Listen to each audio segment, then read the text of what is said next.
حضرت ابن عباس رضی اللہ عنہ نے بیان کیا کہ ایک دن رسول اللہ صلی اللہ علیہ وسلم صفا پہاڑی پر چڑھے اور پکارا، یا صباحا، لوگو دوڑو۔ اس آواز پر قریش جمع ہو گئے اور پوچھا کیا بات ہے؟ حضرت صلی اللہ علیہ وسلم نے فرمایا، تمہاری کیا رائے ہے اگر میں تمہیں بتاؤں کہ دشمن صبح کے وقت یا شام کے وقت تم پر حملہ کرنے والا ہے، تو کیا تم میری بات کی تصدیق نہیں کرو گے؟ انہوں نے کہا کہ ہم آپ کی تصدیق کریں گے۔ آپ صلی اللہ علیہ وسلم نے فرمایا کہ پھر میں تم کو سخت ترین عذاب دوزخ سے پہلے ڈرانے والا ہوں۔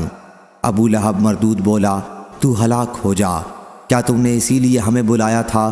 اس پر اللہ پاک نے آیت تبت یدا ابی لہب وتب نازل فرمائی۔ صحیح بخاری حدیث نمبر 4801۔ ابو ذر رضی اللہ عنہ نے بیان کیا کہ آفتاب غروب ہونے کے وقت میں مسجد میں نبی کریم صلی اللہ علیہ وسلم کے ساتھ موجود تھا۔ حضرت صلی اللہ علیہ وسلم نے فرمایا، ابو ذر تمہیں معلوم ہے یہ آفتاب کہاں غروب ہوتا ہے؟ میں نے عرض کیا اللہ اور اس کے رسول کو زیادہ علم ہے۔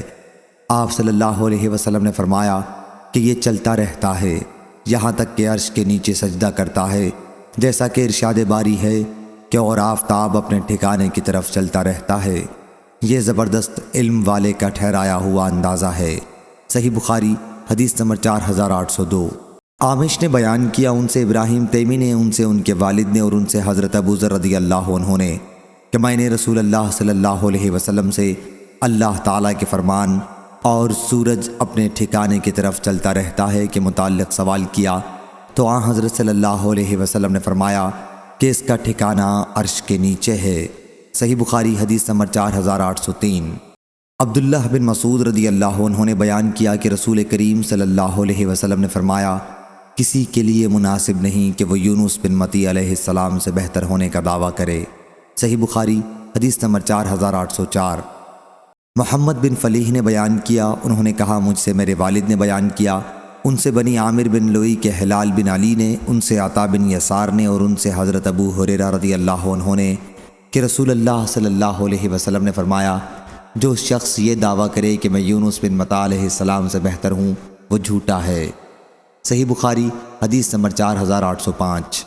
شعبہ نے بیان کیا، ان سے عوام بن حوشب نے کہ میں نے مجاہد سے سورہ صاد میں سجدے کے متعلق پوچھا، تو انہوں نے کہا کہ یہ سوال حضرت ابن عباس رضی اللہ عنہ سے بھی کیا گیا تھا، تو انہوں نے اس آیت کی تلاوت کی، یہی وہ لوگ ہیں جنہیں اللہ نے ہدایت دی تھی، پس آپ بھی انہی کی ہدایت کی اتباع کریں۔ اور ابن عباس رضی اللہ عنہ اس میں سجدہ کیا کرتے تھے۔ صحیح بخاری حدیث نمبر 4806۔ عوام بن حوشب نے بیان کیا کہ میں نے مجاہد سے سورہ صاد میں سجدے کے متعلق پوچھا، تو انہوں نے کہا کہ میں نے حضرت ابن عباس رضی اللہ عنہ سے پوچھا تھا کہ اس صورت میں آیت سجدہ کے لیے دلیل کیا ہے؟ انہوں نے کہا کہ کیا تم سورہ انعام میں یہ نہیں پڑھتے کہ اور ان کی نسل سے داؤد اور سلیمان ہیں، یہی وہ لوگ ہیں جنہیں اللہ تعالیٰ نے یہ ہدایت دی تھی، سو آپ بھی ان کی ہدایت کی اتباع کریں۔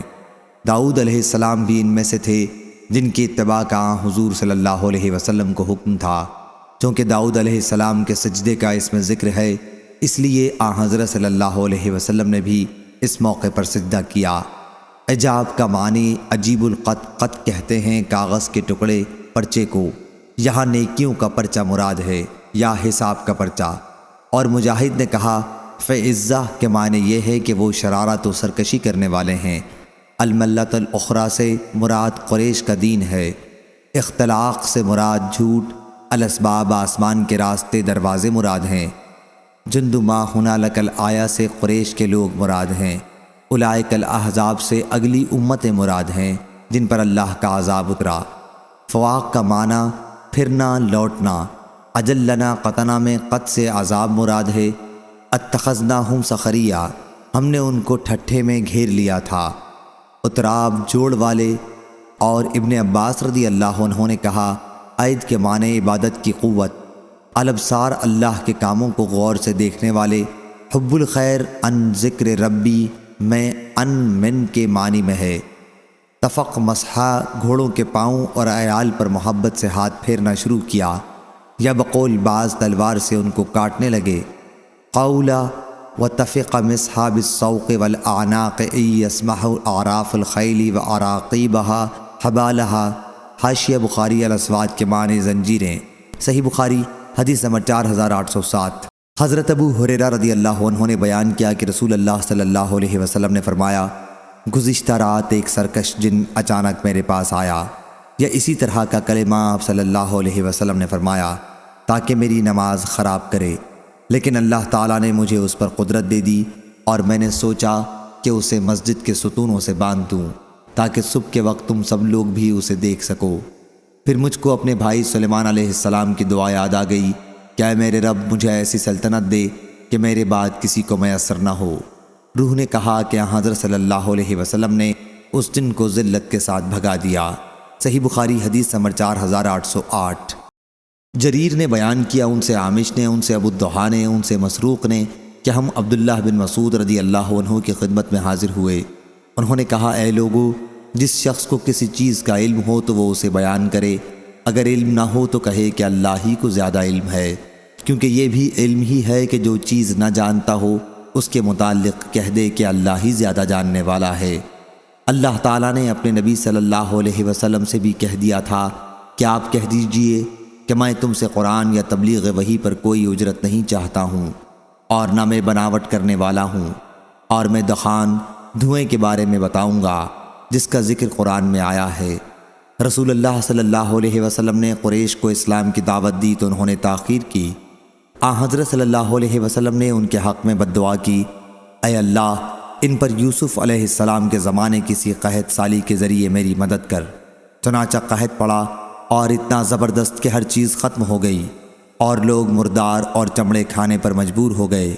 بھوک کی شدت کی وجہ سے یہ حال تھا کہ آسمان کی طرف دھواں ہی دھواں نظر آتا۔ اس کے بارے میں اللہ تعالیٰ نے فرمایا کہ پس انتظار کرو اس دن کا جب آسمان کھلا ہوا دھواں لائے گا جو لوگوں پر چھا جائے گا، یہ دردناک عذاب ہے۔ بیان کیا کہ پھر قریش دعا کرنے لگے کہ اے ہمارے رب اس عذاب کو ہم سے ہٹا لے تو ہم ایمان لائیں گے، لیکن وہ نصیحت سننے والے کہاں؟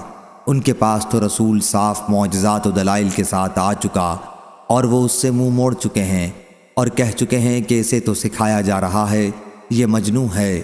بے شک ہم تھوڑے دنوں کے لیے ان سے عذاب ہٹا لیں گے، یقیناً تم پھر کفر ہی کی طرف لوٹ جاؤ گے۔ کیا قیامت میں بھی عذاب ہٹایا جائے گا؟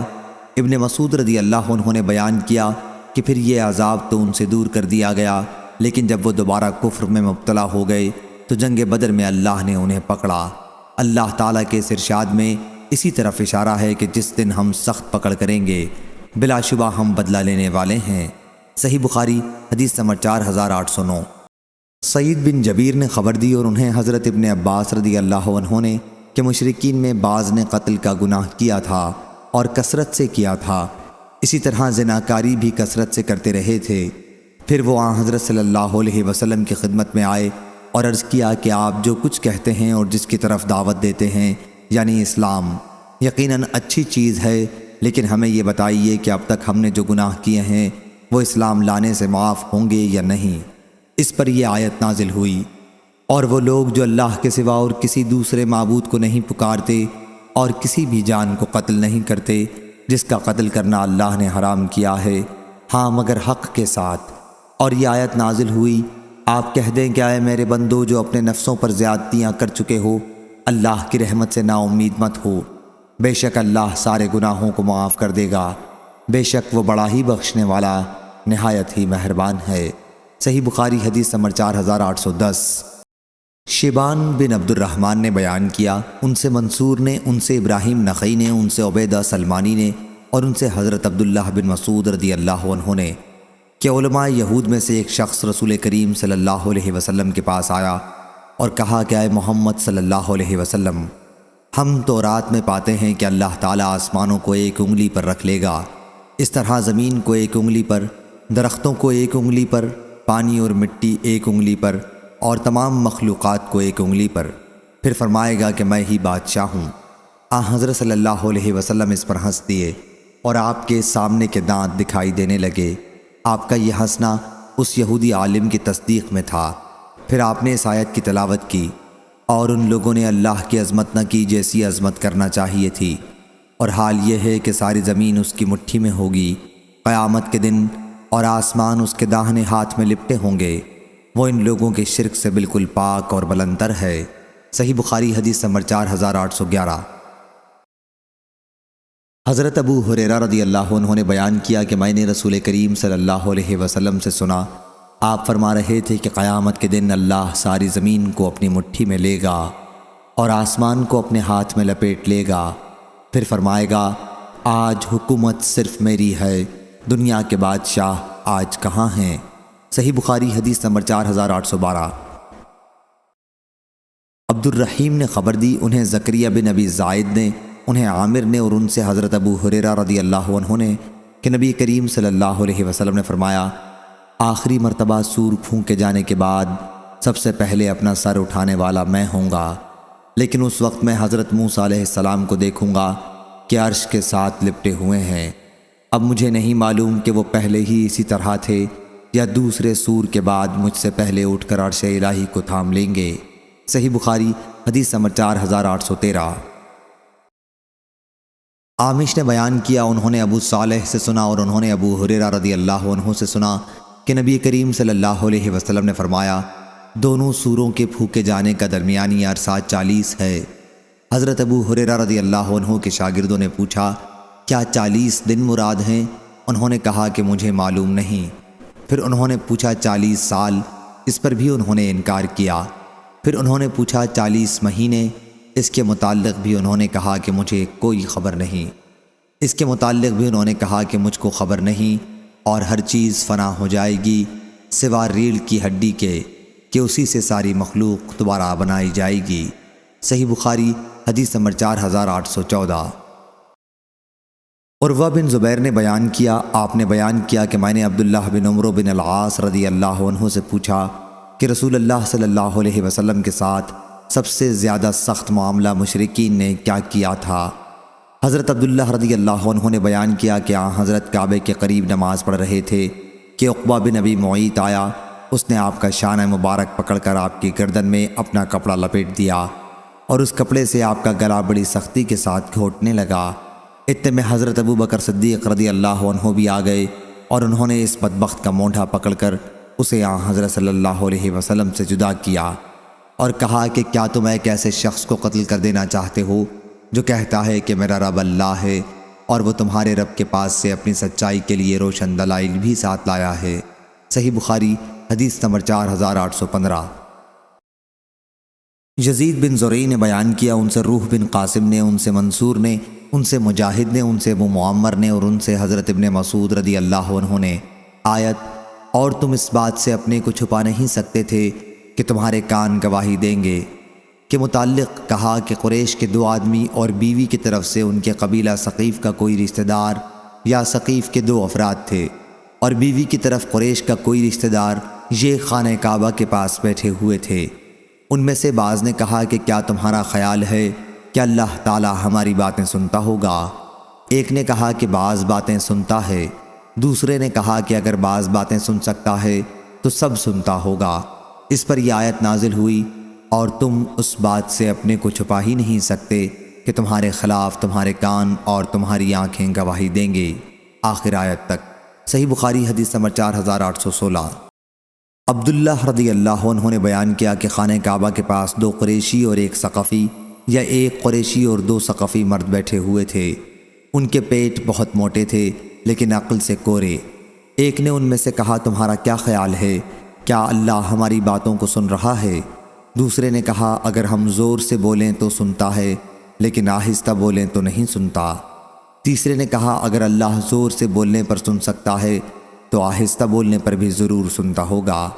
اس پر یہ آیت اتری، کیا اور تم اس بات سے اپنے کو چھپا ہی نہیں سکتے کہ تمہارے کان اور تمہاری آنکھیں ہی اور تمہارے چمڑے گواہی دیں گے، آخر آیت تک۔ سفیان ہم سے یہ حدیث بیان کرتے تھے اور کہا کہ ہم سے منصور نے یا ابن نجیح نے یا حمید نے، ان میں سے کسی ایک نے یا کسی 2 نے یہ حدیث بیان کی۔ پھر آپ منصور ہی کا ذکر کرتے تھے اور دوسروں کا ذکر 1 سے زیادہ مرتبہ نہیں کیا۔ صحیح بخاری حدیث نمبر 4817۔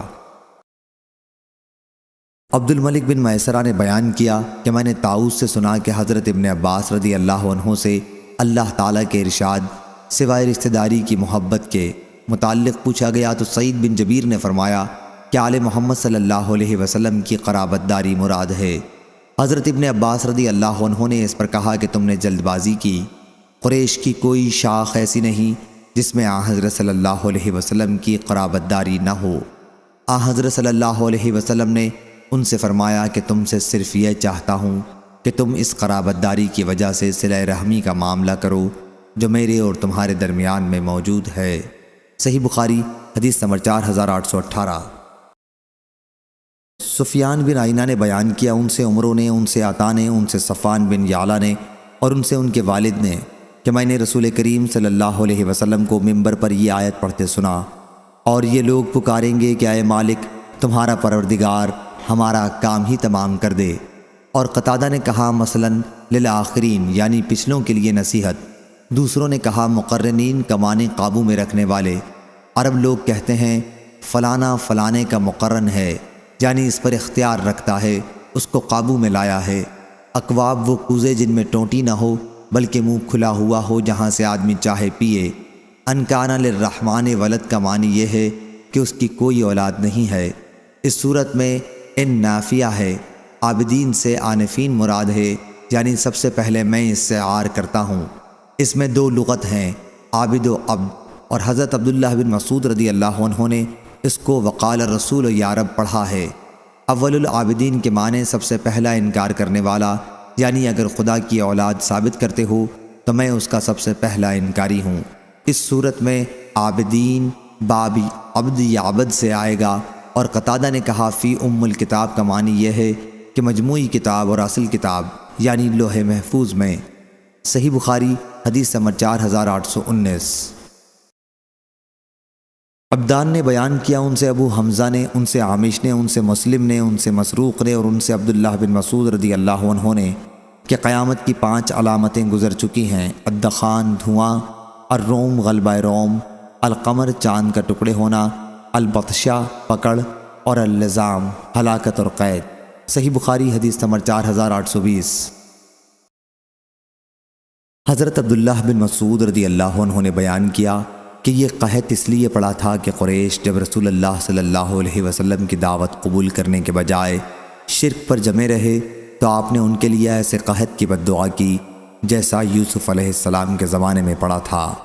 چنانچہ قحط کی نوبت یہاں تک پہنچی کہ لوگ ہڈیاں تک کھانے لگے۔ لوگ آسمان کی طرف نظر اٹھاتے لیکن بھوک اور فاقے کی شدت کی وجہ سے دھوئیں کے سوا اور کچھ نظر نہ آتا۔ اسی کے متعلق اللہ تعالیٰ نے یہ آیت نازل کی، تو آپ انتظار کریں اس روز کا جب آسمان کی طرف سے نظر آنے والا دھواں پیدا ہو جو لوگوں پر چھا جائے، یہ ایک دردناک عذاب ہوگا۔ بیان کیا کہ پھر ایک صحابہ حضرت صلی اللہ علیہ وسلم کی خدمت میں حاضر ہوئے اور عرض کی، یا رسول اللہ صلی اللہ علیہ وسلم، قبیلہ مضر کے لیے بارش کی دعا کیجیے کہ وہ برباد ہو چکے ہیں۔ حضرت صلی اللہ علیہ وسلم نے فرمایا، مضر کے حق میں دعا کے لیے کہتے ہو، تم بڑے جری ہو۔ آخر حضرت صلی اللہ علیہ وسلم نے ان کے لیے دعا فرمائی اور بارش ہوئی۔ اس پر آیت انکم عائدون نازل ہوئی، یعنی اگرچہ تم نے ایمان کا وعدہ کیا ہے لیکن تم کفر کی طرف پھر لوٹ جاؤ گے۔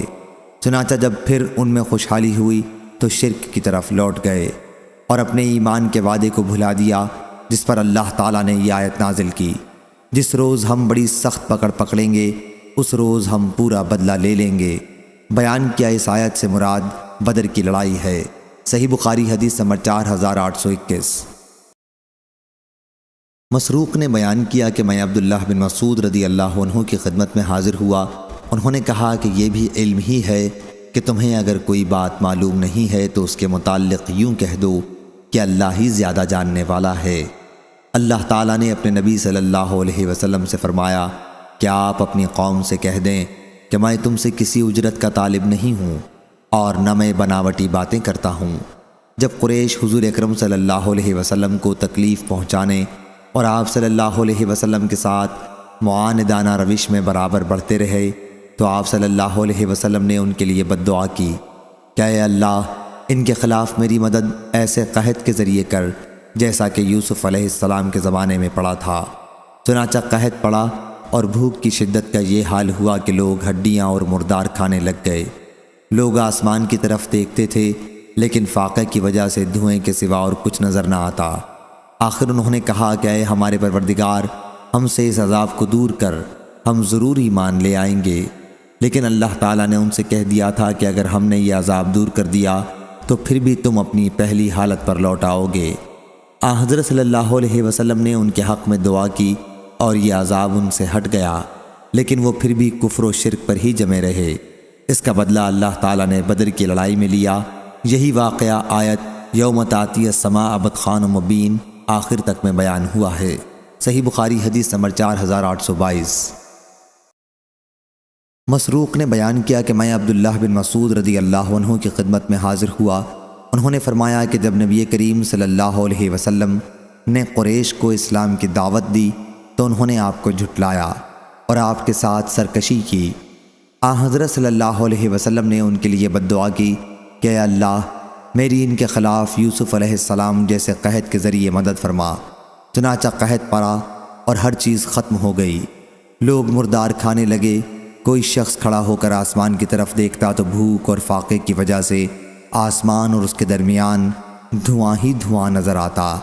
پھر آپ نے اس آیت کی تلاوت شروع کی تو آپ انتظار کریں اس روز کا جب آسمان کی طرف سے نظر آنے والا ایک دھواں پیدا ہو جو لوگوں پر چھا جائے۔ یہ ایک دردناک عذاب ہوگا۔ بے شک ہم چندے اس عذاب کو ہٹا لیں گے اور تم بھی اپنی پہلی حالت پر لوٹ آؤ گے۔ عبداللہ بن مسعود رضی اللہ عنہ نے فرمایا، کیا قیامت کے عذاب سے بھی وہ بچ سکیں گے؟ فرمایا کہ سخت پکڑ بدر کی لڑائی میں ہوئی تھی۔ صحیح بخاری حدیث نمبر 4823۔ حضرت عبداللہ بن مسعود رضی اللہ عنہ نے کہا کہ اللہ تعالیٰ نے محمد صلی اللہ علیہ وسلم کو مبعوث کیا اور آپ نے فرمایا، کہہ دو کہ میں تم سے کسی اجر کا طالب نہیں ہوں اور نہ میں بناوٹی باتیں کرنے والوں میں سے ہوں۔ پھر جب آپ نے دیکھا کہ قریش اناد سے باز نہیں آتے تو آپ صلی اللہ علیہ وسلم نے ان کے لیے بد دعا کی کہ اے اللہ، ان کے خلاف میری مدد ایسے قحط سے کر جیسا کہ یوسف علیہ السلام کے زمانے میں پڑا تھا۔ قحط پڑا اور ہر چیز ختم ہو گئی۔ لوگ ہڈیوں اور چمڑے کھانے پر مجبور ہو گئے۔ سلیمان اور منصور راویان حدیث میں سے ایک نے بیان کیا کہ وہ چمڑے اور مردار کھانے پر مجبور ہو گئے اور زمین سے دھواں سا نکلنے لگا۔ آخر ابو سفیان آئے اور کہا کہ اے محمد صلی اللہ علیہ وسلم، آپ کی قوم ہلاک ہو چکی، اللہ سے دعا کیجئے کہ ان سے قحط کو دور کر دے۔ حضرت صلی اللہ علیہ وسلم نے دعا فرمائی اور قحط ختم ہو گیا، لیکن اس کے بعد وہ پھر کفر کی طرف لوٹ گئے۔ منصور کی روایت میں ہے کہ پھر آپ نے یہ آیت پڑھی تو آپ اس روز کا انتظار کریں جب آسمان کی طرف ایک نظر آنے والا دھواں پیدا ہو، آئے دون تک۔ کیا آخرت کا عذاب بھی ان سے دور ہو سکے گا؟ دھواں اور سخت پکڑ اور ہلاکت گزر چکے۔ بعض نے چاند اور بعض نے غلبہ روم کا بھی ذکر کیا ہے کہ یہ بھی گزر چکا ہے۔ صحیح بخاری حدیث نمبر 4824۔ وکیع نے بیان کیا، ان سے عامش نے، ان سے مسلم نے، ان سے مسروق نے اور ان سے عبداللہ رضی اللہ عنہ نے بیان کیا کہ 5 قرآن مجید کی پیشین گوئیاں گزر چکی ہیں۔ لزام، بدر کی لڑائی کی ہلاکت، الروم، غلبہ روم، البطشہ، سخت پکڑ، القمر، چاند کے ٹکڑے ہونا اور الدخان، دھواں، شدت فاقہ کی وجہ سے۔ صحیح بخاری حدیث نمبر 4825۔ ابو ہریرہ رضی اللہ عنہ نے بیان کیا کہ رسول اللہ صلی اللہ علیہ وسلم نے فرمایا، اللہ تعالیٰ فرماتا ہے کہ ابن آدم مجھے تکلیف پہنچاتا ہے، وہ زمانے کو گالی دیتا ہے حالانکہ میں ہی زمانہ ہوں، میرے ہی ہاتھ میں سب کچھ ہے، میں رات اور دن کو عدلتا بدلتا رہتا ہوں۔ صحیح بخاری حدیث نمبر 4826۔ یوسف بن ماہک نے بیان کیا کہ مروان کو حضرت معاویہ رضی اللہ عنہ نے حجاز کا امیر گورنر بنایا تھا۔ اس نے ایک موقع پر خطبہ دیا اور خطبے میں یزید بن معاویہ کا بار بار ذکر کیا تاکہ اس کے والد حضرت معاویہ رضی اللہ عنہ کے بعد اس سے لوگ بیعت کریں۔ اس پر عبد الرحمن بن ابی بکر رضی اللہ عنہ نے اعتراضاً کچھ فرمایا۔ مروان نے کہا، اسے پکڑ لو۔ عبد الرحمن اپنی بہن حضرت عائشہ رضی اللہ عنہا کے گھر میں چلے گئے تو وہ لوگ پکڑ نہیں سکے۔ اس پر مروان بولا کہ اسی شخص کے بارے میں قرآن کی آیت نازل ہوئی تھی کہ اور جس شخص نے اپنے ماں باپ سے کہا کہ تف ہے تم پر، کیا تم مجھے خبر دیتے ہو؟ اس پر عائشہ رضی اللہ عنہا نے کہا کہ ہمارے آل ابی بکر کے بارے میں اللہ تعالیٰ نے کوئی آیت نازل نہیں کی، بلکہ تہمت سے میری برأت ضرور نازل کی تھی۔ صحیح بخاری حدیث نمبر 4827۔ ابو نضر نے بیان کیا، ان سے سلیمان بن یسار نے اور ان سے نبی کریم صلی اللہ علیہ وسلم کی زوجہ مطہرہ حضرت عائشہ رضی اللہ عنہا نے بیان کیا کہ میں نے نبی کریم صلی اللہ علیہ وسلم کو کبھی اس طرح ہنستے نہیں دیکھا کہ آپ کے حلق کا کوا نظر آ جائے، بلکہ آپ تبسم فرمایا کرتے تھے۔ بیان کیا کہ جب بھی آپ بادل یا ہوا دیکھتے تو گھبراہٹ اور اللہ کا خوف آپ کے چہرے مبارک سے پہچان لیا جاتا۔ صحیح بخاری حدیث نمبر 4828۔ ام المومنین حضرت عائشہ صدیقہ رضی اللہ عنہا نے حضرت صلی اللہ علیہ وسلم سے عرض کیا کہ یا رسول اللہ صلی اللہ علیہ وسلم، جب لوگ بادل دیکھتے ہیں تو خوش ہوتے ہیں کہ اس سے بارش برسے گی، لیکن اس کے برخلاف آپ کو میں دیکھتی ہوں کہ جب آپ بادل دیکھتے ہیں تو ناگواری کا اثر آپ کے چہرے پر نمایاں ہو جاتا ہے۔ آپ صلی اللہ علیہ وسلم نے فرمایا، اے عائشہ، کیا ضمانت ہے کہ اس میں عذاب نہ ہو؟ ایک قوم عاد پر ہوا کا عذاب آیا تھا، انہوں نے جب عذاب دیکھا تو بولے کہ یہ تو بادل ہے جو ہم پر برسے گا۔ صحیح بخاری حدیث نمبر 4829۔ حضرت ابو ہریرہ رضی اللہ عنہ نے بیان کیا کہ نبی کریم صلی اللہ علیہ وسلم نے فرمایا، اللہ تعالیٰ نے مخلوق پیدا کی، جب وہ اس کی پیدائش سے فارغ ہوا تو رحم نے کھڑے ہو کر رحم کرنے والے اللہ کے دامن میں پناہ لی۔ اللہ تعالیٰ نے اس سے فرمایا کہ تجھے یہ پسند نہیں کہ جو تجھ کو جوڑے میں بھی اسے جوڑوں، اور جو تجھے توڑے میں بھی اسے توڑوں۔ رحم نے عرض کیا، ہاں میرے رب۔ اللہ تعالیٰ نے فرمایا، پھر ایسا ہی ہوگا۔ حضرت ابو ہریرہ رضی اللہ عنہ نے کہا کہ اگر تمہارا جی چاہے تو یہ آیت پڑھ لو، اگر تم کنارہ کش رہو تو آیا تم کو یہ احتمال بھی ہے کہ تم لوگ دین میں فساد مچا دو گے اور آپس میں قطع تعلق کر لو گے۔ صحیح بخاری حدیث نمبر 4830۔ ابو الحباب سعید بن یسار نے بیان کیا اور ان سے حضرت ابو ہریرہ رضی اللہ عنہ نے سابقہ حدیث کی طرح۔ پھر ابو ہریرہ رضی اللہ عنہ نے بیان کیا کہ رسول اللہ صلی اللہ علیہ وسلم نے فرمایا کہ اگر تمہارا جی چاہے تو آیت اگر تم کنارہ کش رہو پڑھ لو۔ صحیح بخاری حدیث نمبر 4831۔ معاویہ بن ابی مزرد نے خبر دی سابقہ کی حدیث کی طرح، اور یہ کہ ابو ہریرہ رضی اللہ عنہ نے بیان کیا رسول اللہ صلی اللہ علیہ وسلم نے فرمایا، اگر تمہارا جی چاہے تو آیت اگر تم کنارہ کش رہو پڑھ لو۔ صحیح بخاری حدیث نمبر 4832۔ عبداللہ بن مسلمہ نے بیان کیا، ان سے امام مالک نے، ان سے زید بن اسلم نے، ان سے ان کے والد نے کہ رسول اللہ صلی اللہ علیہ وسلم ایک سفر میں جا رہے تھے۔ حضرت عمر رضی اللہ عنہ بھی آپ کے ساتھ تھے۔ رات کا وقت تھا۔ حضرت عمر بن خطاب رضی اللہ عنہ نے سوال کیا، لیکن حضور اکرم صلی اللہ علیہ وسلم نے کوئی جواب نہیں دیا۔ پھر انہوں نے سوال کیا اور اس مرتبہ بھی آپ صلی اللہ علیہ وسلم نے جواب نہیں دیا۔ تیسری مرتبہ بھی انہوں نے سوال کیا، لیکن آپ صلی اللہ علیہ وسلم نے جواب نہیں دیا۔ اس پر حضرت عمر رضی اللہ عنہ نے کہا، عمر کی ماں اسے روئے۔ حضرت صلی اللہ علیہ وسلم سے تم نے 3 مرتبہ سوال میں اصرار کیا، لیکن حضرت صلی اللہ علیہ وسلم نے تمہیں کسی مرتبہ جواب نہیں دیا۔ حضرت عمر رضی اللہ عنہ نے بیان کیا کہ پھر میں نے اپنے اونٹ کو حرکت دی اور لوگوں سے آگے بڑھ گیا۔ مجھے خوف تھا کہ کہیں میرے بارے میں قرآن مجید کی آیت نہ نازل ہو۔ ابھی تھوڑی ہی دیر ہوئی تھی کہ ایک پکارنے والے کی آواز میں نے سنی جو مجھے ہی پکار رہا تھا۔ میں نے کہا کہ مجھے تو خوف تھا ہی کہ میرے بارے میں کوئی آیت نہ نازل ہو جائے۔ میں حضرت صلی اللہ علیہ وسلم کی خدمت میں حاضر ہوا اور سلام کیا۔ حضرت صلی اللہ علیہ وسلم نے فرمایا کہ مجھ پر آج رات ایک سورت نازل ہوئی ہے جو مجھے اس ساری کائنات سے زیادہ عزیز ہے جس پر سورج طلوع ہوتا ہے۔ پھر آپ صلی اللہ علیہ وسلم نے سورہ فتح کی تلاوت فرمائی۔ صحیح بخاری حدیث نمبر 4833۔ شعبہ نے بیان کیا، انہوں نے قتادہ سے سنا اور ان سے حضرت انس رضی اللہ عنہ نے بیان کیا کہ سورہ فتح صلح حدیبیہ کے بارے میں نازل ہوئی تھی۔ صحیح بخاری حدیث نمبر 4834۔ حضرت عبداللہ ابن مغفل رضی اللہ عنہ نے بیان کیا کہ رسول اللہ صلی اللہ علیہ وسلم نے فتح مکہ کے دن سورہ فتح خوب خوش الحانی سے پڑھی۔ معاویہ بن قرہ نے کہا کہ اگر میں چاہوں کہ تمہارے سامنے آن حضرت صلی اللہ علیہ وسلم کی اس موقع پر طرز قرأت کی نقل کروں تو کر سکتا ہوں۔ صحیح بخاری حدیث نمبر 4835۔ زیاد نے بیان کیا اور انہوں نے مغیرہ بن شعبہ رضی اللہ عنہ سے سنا کہ رسول اللہ صلی اللہ علیہ وسلم نماز میں رات بھر کھڑے رہے، یہاں تک کہ آپ کے دونوں پاؤں سوج گئے۔ آپ صلی اللہ علیہ وسلم سے عرض کیا گیا کہ اللہ تعالیٰ نے تو آپ کی اگلی پچھلی تمام خطائیں معاف کر دی ہیں۔ حضرت صلی اللہ علیہ وسلم نے فرمایا، کیا میں شکر گزار بندہ نہ بنوں؟ صحیح بخاری حدیث نمبر 4836۔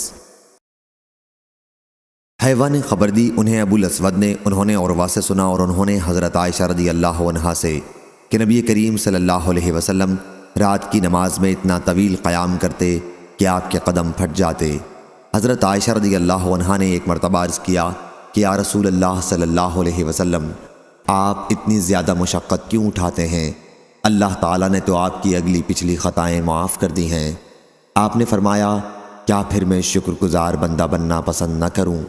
عمر کے آخری حصے میں جب طویل قیام دشوار ہو گیا تو آپ بیٹھ کر رات کی نماز پڑھتے، اور جب رکوع کا وقت آتا تو کھڑے ہو جاتے اور تقریباً 30 یا 40 آیتیں اور پڑھتے، پھر رکوع کرتے۔ صحیح بخاری حدیث نمبر 4837۔ عبدالعزیز بن ابی سلمہ رضی اللہ عنہ نے بیان کیا، ان سے ہلال بن ابی ہلال نے، ان سے عطا بن یسار نے اور ان سے عبداللہ بن عمرو بن عاص رضی اللہ عنہ نے کہ یہ آیت جو قرآن میں ہے، اے نبی بے شک ہم نے آپ کو گواہی دینے والا اور ڈرانے والا بنا کر بھیجا ہے، تو آن حضرت صلی اللہ علیہ وسلم کے متعلق یہی اللہ تعالیٰ نے توریت میں بھی فرمایا تھا، اے نبی بے شک ہم نے آپ کو گواہی دینے والا اور بشارت دینے والا اور ان پڑھوں عربوں کی حفاظت کرنے والا بنا کر بھیجا ہے۔ آپ میرے بندے ہیں اور میرے رسول ہیں، میں نے آپ کا نام متوکل رکھا۔ آپ نہ بدخو ہیں اور نہ سخت دل، اور نہ بازاروں میں شور کرنے والے، اور نہ وہ برائی کا بدلہ برائی سے دیں گے، بلکہ معافی اور درگزر سے کام لیں گے، اور اللہ ان کی روح اس وقت تک قبض نہیں کرے گا جب تک کہ وہ کج قوم عربی کو سیدھا نہ کر لیں، یعنی جب تک وہ ان سے لا الہ الا اللہ کا اقرار نہ کرا لیں۔ پس اس کلمہ توحید کے ذریعے وہ اندھی آنکھوں کو اور بہرے کانوں کو اور پردہ پڑے ہوئے دلوں کو کھول دیں گے۔ صحیح بخاری حدیث نمبر 4838۔ حضرت برا رضی اللہ عنہ نے بیان کیا کہ نبی کریم صلی اللہ علیہ وسلم کے ایک صحابی حضرت اسید بن حضیر رضی اللہ عنہ رات میں سورہ کہف پڑھ رہے تھے۔ ان کا ایک گھوڑا جو گھر میں بندھا ہوا تھا بدکنے لگا، تو وہ صحابی نکلے، انہوں نے کوئی خاص چیز نہیں دیکھی، وہ گھوڑا پھر بھی بدک رہا تھا۔ صبح کے وقت وہ صحابی آن حضرت صلی اللہ علیہ وسلم کی خدمت میں حاضر ہوئے اور رات کا واقعہ بیان کیا۔ آپ نے فرمایا کہ وہ چیز جس سے گھوڑا بتکا تھا سکنیت تھی، جو قرآن کی وجہ سے نازل ہوئی۔ صحیح بخاری حدیث نمبر 4839۔ حضرت جابر رضی اللہ عنہ نے بیان کیا کہ صلح حدیبیہ کے موقع پر لشکر میں ہم مسلمان 1400 تھے۔ صحیح بخاری حدیث نمبر 4840۔ قتادہ نے بیان کیا، انہوں نے عقبہ بن صہبان سے سنا اور انہوں نے عبداللہ بن مغفل مزنی رضی اللہ عنہ سے، انہوں نے کہا کہ میں درخت کے نیچے بیعت میں موجود تھا، رسول اللہ صلی اللہ علیہ وسلم نے 2 انگلیوں کے درمیان کنکری لے کر پھینکنے سے منع فرمایا۔ صحیح بخاری حدیث نمبر 4841۔ عقبہ بن صہبان سے بیان کیا کہ میں نے عبداللہ بن مغفل مزنی رضی اللہ عنہ سے غسل خانے میں پیشاب کرنے کے متعلق سنا، یعنی یہ کہ آپ نے اس سے منع فرمایا۔ صحیح بخاری حدیث نمبر 4842۔ محمد بن ولید نے بیان کیا، کہا ہم سے محمد بن جعفر نے بیان کیا، کہا ہم سے شعبہ نے بیان کیا، ان سے خالد نے، ان سے ابو قلابہ نے اور ان سے ثابت بن دحاق رضی اللہ عنہ نے، اور وہ صلح حدیبیہ کے دن درخت کے نیچے بیعت کرنے والوں میں شامل تھے۔ صحیح بخاری حدیث نمبر 4843۔ احمد بن اسحاق سلمہ نے بیان کیا، کہا ہم سے یعلا نے، کہا ہم سے عبدالعزیز بن سیاح نے، ان سے حبیب بن ابی ثابت نے کہ میں ابو وائل رضی اللہ عنہ کی خدمت میں ایک مسئلہ پوچھنے کے لیے خوارج کے متعلق گیا۔ انہوں نے فرمایا کہ ہم مقام صفین میں پڑاؤ ڈالے ہوئے تھے جہاں علی اور معاویہ رضی اللہ عنہ کی جنگ ہوئی تھی۔ ایک شخص نے کہا کہ آپ کا کیا خیال ہے اگر کوئی شخص کتاب اللہ کی طرف صلح کے لیے بلائے؟ علی رضی اللہ عنہ نے فرمایا ٹھیک ہے، لیکن خوارج نے جو معاویہ رضی اللہ عنہ کے خلاف علی رضی اللہ عنہ کے ساتھ تھے اس کے خلاف آواز اٹھائی۔ اس پر سہل بن حنیف رضی اللہ عنہ نے فرمایا تم پہلے اپنا جائزہ لو، ہم لوگ حدیبیہ کے موقع پر موجود تھے، آپ کی مراد اس صلح سے تھی جو مقام حدیبیہ میں نبی کریم صلی اللہ علیہ وسلم اور مشرکین کے درمیان ہوئی تھی، اور جنگ کا موقع آتا تو ہم اس سے پیچھے ہٹنے والے نہیں تھے، لیکن صلح کی بات چلی تو ہم نے اس میں بھی صبر و ثبات کا دامن ہاتھ سے نہیں چھوڑا۔ اتنے میں عمر رضی اللہ عنہ آن حضور صلی اللہ علیہ وسلم کی خدمت میں حاضر ہوئے اور عرض کیا کیا ہم حق پر نہیں ہیں اور کیا کفار باطل پر نہیں ہیں؟ کیا ہمارے مقتولین جنت میں نہیں جائیں گے اور کیا ان کے مقتولین دوزخ میں نہیں جائیں گے؟ حضرت صلی اللہ علیہ وسلم نے فرمایا کہ کیوں نہیں؟ عمر رضی اللہ عنہ نے کہا پھر ہم اپنے دین کے بارے میں ذلت کا مظاہرہ کیوں کریں، یعنی دب کر صلح کیوں کریں اور کیوں واپس جائیں جبکہ اللہ تعالیٰ نے ہمیں اس کا حکم فرمایا ہے؟ حضور اکرم صلی اللہ علیہ وسلم نے فرمایا اے ابن خطاب، میں اللہ کا رسول ہوں اور اللہ تعالیٰ مجھے کبھی ضائع نہیں کرے گا۔ عمر رضی اللہ عنہ آن حضور صلی اللہ علیہ وسلم کے پاس سے واپس آ گئے، ان کو غصہ آ رہا تھا، صبر نہیں آیا، اور ابو بکر رضی اللہ عنہ کے پاس آئے اور کہا اے ابو بکر رضی اللہ عنہ، کیا ہم حق پر اور وہ باطل پر نہیں ہیں؟ ابو بکر رضی اللہ عنہ نے بھی وہی جواب دیا کہ اے ابن خطاب، حضور اکرم صلی اللہ علیہ وسلم اللہ کے رسول ہیں اور اللہ انہیں ہرگز ضائع نہیں کرے گا۔ پھر سورۃ الفتح نازل ہوئی۔ صحیح بخاری حدیث نمبر 4844۔ ابن ابی ملیکہ نے بیان کیا کہ قریب تھا کہ وہ سب سے بہتر افراد تباہ ہو جائیں، یعنی ابو بکر اور عمر رضی اللہ عنہ۔ ان دونوں حضرات نے نبی کریم صلی اللہ علیہ وسلم کے سامنے اپنی آواز بلند کر دی تھی۔ یہ اس وقت کا واقعہ ہے جب بنی تمیم کے سوار آئے تھے اور آن حضرت صلی اللہ علیہ وسلم سے انہوں نے درخواست کی کہ ہمارا کوئی امیر بنا دیں۔ ان میں سے ایک عمر رضی اللہ عنہ نے بنی مجاشے کے اقرا بن حابس رضی اللہ عنہ کے انتخاب کے لیے کہا تھا، اور دوسرے ابو بکر رضی اللہ عنہ نے ایک دوسرے کا نام پیش کیا تھا۔ نافع نے کہا کہ ان کا نام مجھے یاد نہیں۔ اس پر حضرت ابو بکر رضی اللہ عنہ نے حضرت عمر رضی اللہ عنہ سے کہا آپ کا ارادہ مجھ سے اختلاف کرنا ہی ہے۔ حضرت عمر رضی اللہ عنہ نے کہا کہ میرا ارادہ آپ سے اختلاف کرنا نہیں ہے۔ اس پر ان دونوں کی آواز بلند ہو گئی۔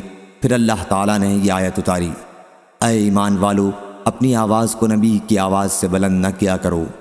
حضرت عبداللہ بن زبیر رضی اللہ عنہ نے بیان کیا کہ اس آیت کے نازل ہونے کے بعد حضرت عمر رضی اللہ عنہ نبی کریم صلی اللہ علیہ وسلم کے سامنے اتنی آہستہ آہستہ بات کرتے کہ آپ صاف سن بھی نہ سکتے تھے اور دوبارہ پوچھنا پڑتا تھا۔ انہوں نے اپنے نانا یعنی حضرت ابو بکر رضی اللہ عنہ کے متعلق اس سلسلے میں کوئی چیز بیان نہیں کی۔ صحیح بخاری حدیث نمبر 4845۔ موسیٰ بن انس نے خبر دی اور انہیں حضرت انس بن مالک رضی اللہ عنہ نے کہ نبی کریم صلی اللہ علیہ وسلم نے حضرت ثابت بن قیس رضی اللہ عنہ کو نہیں پایا۔ ایک صحابی رضی اللہ عنہ نے عرض کیا یا رسول اللہ صلی اللہ علیہ وسلم، میں آپ کے لیے ان کی خبر لاتا ہوں۔ پھر وہ ثابت بن قیس رضی اللہ عنہ کے یہاں آئے، دیکھا کہ وہ گھر میں سر جھکائے بیٹھے ہیں، پوچھا کیا حال ہے؟ کہا کہ برا حال ہے کہ نبی کریم صلی اللہ علیہ وسلم کی آواز کے مقابلے میں بلند آواز سے بولا کرتا تھا۔ اب سارے نیک عمل اکارت ہوئے اور اہل دوزخ میں قرار دے دیا گیا ہوں۔ وہ نبی کریم صلی اللہ علیہ وسلم کی خدمت میں حاضر ہوئے اور انہوں نے جو کچھ کہا تھا اس کی اطلاع آپ صلی اللہ علیہ وسلم کو دی۔ حضرت موسیٰ بن انس نے بیان کیا کہ وہ شخص اب دوبارہ ان کے لیے ایک عظیم بشارت لے کر ان کے پاس آئے۔ حضور صلی اللہ علیہ وسلم نے فرمایا تھا کہ ان کے پاس جاؤ اور کہو کہ تم اہل دوزخ میں سے نہیں ہو بلکہ تم اہل جنت میں سے ہو۔ صحیح بخاری حدیث نمبر 4846۔ حضرت عبداللہ بن زبیر رضی اللہ عنہ نے خبر دی کہ قبیلہ بنی تمیم کے سواروں کا وفد نبی کریم صلی اللہ علیہ وسلم کی خدمت میں آیا۔ حضرت ابو بکر رضی اللہ عنہ نے کہا کہ ان کا امیر آپ قعقاع بن معبد کو بنا دیں، اور حضرت عمر رضی اللہ عنہ نے کہا بلکہ اقرا بن حابس کو امیر بنائیں۔ حضرت ابو بکر رضی اللہ عنہ نے اس پر کہا کہ مقصد تو صرف میری مخالفت ہی کرنا ہے۔ حضرت عمر رضی اللہ عنہ نے کہا میں نے آپ کے خلاف کرنے کی غرض سے یہ نہیں کہا ہے۔ اس پر دونوں میں بحث چلی گئی اور آواز بھی بلند ہو گئی۔ اسی کے متعلق یہ آیت نازل ہوئی کیا اے ایمان والو، تم اللہ اور اس کے رسول سے پہلے کسی کام میں جلدی مت کیا کرو، آخر آیت تک۔ صحیح بخاری حدیث نمبر 4847۔ شعبہ نے بیان کیا ان سے قتادہ نے اور ان سے حضرت انس رضی اللہ عنہ نے کہ نبی کریم صلی اللہ علیہ وسلم نے فرمایا، جہنم میں دوزخیوں کو ڈالا جائے گا اور وہ کہے گی کہ کچھ اور بھی ہے، یہاں تک کہ اللہ رب العزت اپنا قدم اس پر رکھے گا اور وہ کہے گی کہ بس بس۔ صحیح بخاری حدیث نمبر 4848۔ ابو سفیان حمیری سعید بن یحییٰ بن مہدی نے بیان کیا، ان سے عوف نے، ان سے محمد نے اور ان سے حضرت ابو ہریرہ رضی اللہ عنہ نے نبی کریم صلی اللہ علیہ وسلم کے حوالے سے۔ ابو سفیان حمیری اکثر اس حدیث کو حضرت صلی اللہ علیہ وسلم سے موقوفاً ذکر کرتے تھے کہ جہنم سے پوچھا جائے گا تو بھر بھی گئی، وہ کہے گی کہ کچھ اور بھی ہے، پھر اللہ تبارک و تعالیٰ اپنا قدم اس پر رکھے گا اور کہے گی کہ بس بس۔ صحیح بخاری حدیث نمبر 4849۔ حضرت ابو ہریرہ رضی اللہ عنہ نے بیان کیا کہ نبی کریم صلی اللہ علیہ وسلم نے فرمایا، جنت اور دوزخ نے بحث کی۔ دوزخ نے کہا، میں متکبروں اور ظالموں کے لیے خاص کی گئی ہوں۔ جنت نے کہا، مجھے کیا ہوا کہ میرے اندر صرف کمزور اور کم رتبے والے لوگ داخل ہوں گے۔ اللہ تعالیٰ نے اس پر جنت سے کہا کہ تو میری رحمت ہے، تیرے ذریعے میں اپنے بندوں میں جس پر چاہوں رحم کروں، اور دوزخ سے کہا کہ تو عذاب ہے، تیرے ذریعے میں اپنے بندوں میں سے جسے چاہوں عذاب دوں۔ جنت اور دوزخ دونوں بھریں گی، دوزخ تو اس وقت تک نہیں بھرے گی جب تک اللہ رب العزت اپنا قدم اس پر نہیں رکھ دے گا۔ اس وقت وہ بولے گی کہ بس بس بس، اور اس وقت بھر جائے گی اور اس کا بعض حصہ بعض دوسرے حصے پر چڑھ جائے گا، اور اللہ تعالیٰ اپنے بندوں میں کسی پر بھی ظلم نہیں کرے گا، اور جنت کے لیے اللہ تعالیٰ ایک مخلوق پیدا کرے گا۔ صحیح بخاری حدیث نمبر 4850۔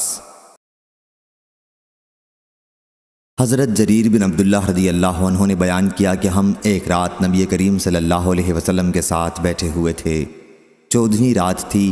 حضرت صلی اللہ علیہ وسلم نے چاند کی طرف دیکھا اور پھر فرمایا کہ یقیناً تم اپنے رب کو اسی طرح دیکھو گے جس طرح اس چاند کو دیکھ رہے ہو۔ اس کی رویت میں تم دھکم پیل نہیں کرو گے، بلکہ بڑے اطمینان سے ایک دوسرے کو دھکا دیے بغیر دیکھو گے۔ اس لیے اگر تمہارے لیے ممکن ہو تو سورج نکلنے اور ڈوبنے سے پہلے نماز نہ چھوڑو۔ پھر آپ نے آیت اور اپنے رب کی حمد و تسبیح کرتے رہیے آفتاب نکلنے سے پہلے اور چھپنے سے پہلے کی تلاوت کی۔ صحیح بخاری حدیث نمبر 4851۔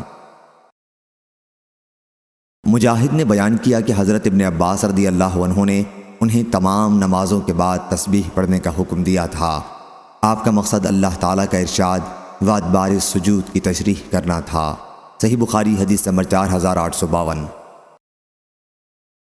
امام مالک نے خبر دی، انہیں محمد بن عبد الرحمن بن نوفل نے، انہیں عروہ نے، انہیں زینب بنت ابی سلمہ نے، اور ان سے ام المومنین حضرت ام سلمہ رضی اللہ عنہا نے بیان کیا کہ حج کے موقع پر میں نے رسول اللہ صلی اللہ علیہ وسلم سے کہا کہ میں بیمار ہوں۔ آپ نے فرمایا کہ پھر سواری پر بیٹھ کر لوگوں کے پیچھے سے طواف کرے۔ چنانچہ میں نے طواف کیا اور حضرت صلی اللہ علیہ وسلم اس وقت خانہ کعبہ کے پہلو میں نماز پڑھتے ہوئے سورہ والطور و کتاب مسطور کی تلاوت کر رہے تھے۔ صحیح بخاری حدیث نمبر 4853۔ حضرت جبیر بن مطعم رضی اللہ عنہ نے بیان کیا کہ میں نے نبی کریم صلی اللہ علیہ وسلم سے سنا، آپ مغرب کی نماز میں سورہ والطور پڑھ رہے تھے۔ جب آپ اس آیت پر پہنچے، کیا یہ لوگ بغیر کسی کے پیدا کیے پیدا ہو گئے، یا یہ خود اپنے خالق ہیں، یا انہوں نے آسمان اور زمین کو پیدا کر لیا ہے؟ اصل یہ ہے کہ ان میں یقین ہی نہیں۔ کیا ان لوگوں کے پاس آپ کے پروردگار کے خزانے ہیں، یا یہ لوگ حاکم ہیں؟ تو میرا دل اڑنے لگا۔ حضرت سفیان نے بیان کیا، لیکن میں نے ظاہری سے سنا ہے، وہ محمد بن جبیر بن مطعم سے روایت کرتے تھے، ان سے ان کے والد حضرت جبیر بن مطعم رضی اللہ عنہ نے بیان کیا کہ میں نے نبی کریم صلی اللہ علیہ وسلم کو مغرب میں سورہ والطور پڑھتے سنا۔ سفیان نے کہا کہ میرے ساتھیوں نے اس کے بعد جو اضافہ کیا ہے وہ میں نے ظاہری سے نہیں سنا۔ صحیح بخاری حدیث نمبر 4854۔ مسروق نے بیان کیا کہ میں نے حضرت عائشہ رضی اللہ عنہا سے پوچھا، اے ایمان والوں کی ماں، کیا حضرت محمد صلی اللہ علیہ وسلم نے معراج کی رات میں اپنے رب کو دیکھا تھا؟ حضرت عائشہ رضی اللہ عنہا نے کہا، تم نے ایسی بات کہی کہ میرے رونگٹے کھڑے ہو گئے۔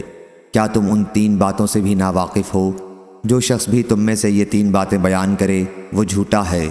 جو شخص یہ کہتا ہو کہ حضرت محمد صلی اللہ علیہ وسلم نے شب معراج میں اپنے رب کو دیکھا تھا وہ جھوٹا ہے۔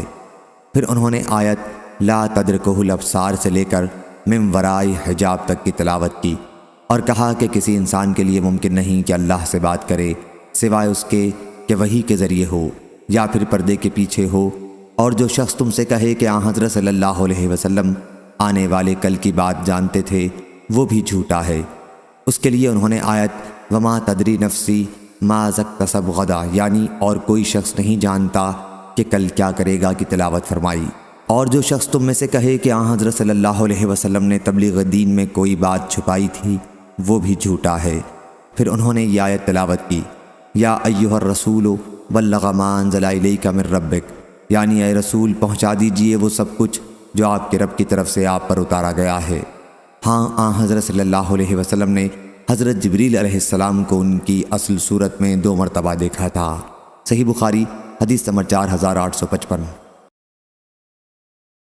سلیمان شیبانی نے بیان کیا، کہا کہ میں نے زر بن حبیش سے سنا اور انہوں نے حضرت عبداللہ بن مسعود رضی اللہ عنہ سے آیت فکانہ قاب قوسین او ادنا یعنی صرف 2 کمانوں کا فاصلہ رہ گیا تھا بلکہ اور بھی کم۔ پھر اللہ نے اپنے بندے پر وحی نازل کی، جو کچھ بھی نازل کیا کے متعلق بیان کیا کہ ہم سے حضرت عبداللہ بن مسعود رضی اللہ عنہ نے بیان کیا کہ رسول اللہ صلی اللہ علیہ وسلم نے حضرت جبریل علیہ السلام کو ان کی اصل صورت میں دیکھا تھا، ان کے 600 پر تھے۔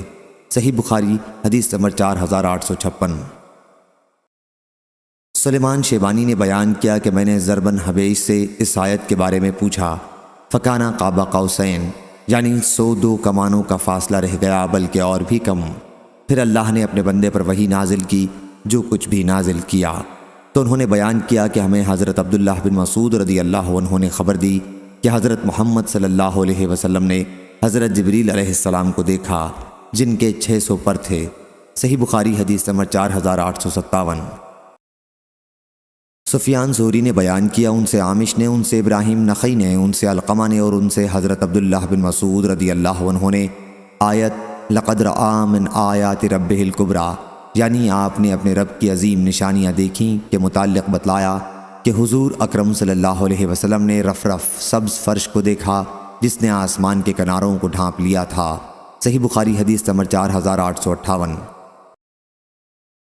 ابو جوزہ نے بیان کیا اور ان سے حضرت ابن عباس رضی اللہ عنہ نے لات اور عزا کے حال میں کہا کہ لات ایک شخص کو کہتے ہیں جو حاجیوں کے لیے ستو گھولتا تھا۔ صحیح بخاری حدیث نمبر 4859۔